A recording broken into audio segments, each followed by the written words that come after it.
So how much did you end up buying your first property for? And Yeah. that's first part of that question. Second part of that question is, did you own a property in Canada first, or you just went straight to the US?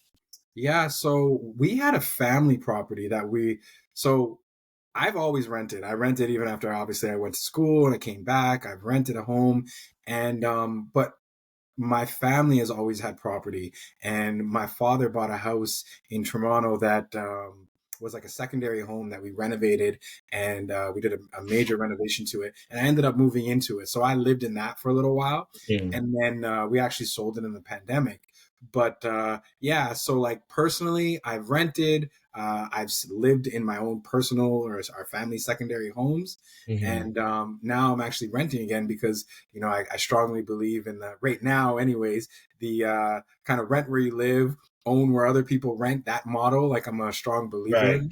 Yeah, until I have, you get to that number where like I want my mortgage to be paid by my tenants and all that kind of stuff. So like we're Hmm. working towards that. But that first home that we bought in the U.S. was $86,000, and I went into that property with two of my best friends, and we were looking for a place to buy, not necessarily in the States, but just a property to rent Hmm. in general. We put in a offer on a place, a pre-construction or a deposit on a pre-construction building in Kingston by Queen's University, and we did the numbers on it. Just wasn't making sense at that time. So I said to them, "Hey, how about we decide to go back to the U.S.? I know the market. I went to school there. Let's buy a place there."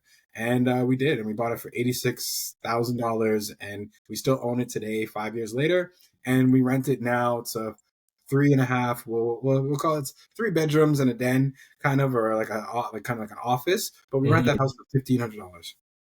So even 5 years ago, $86,000 was a pretty good deal, Very good. Very right? good.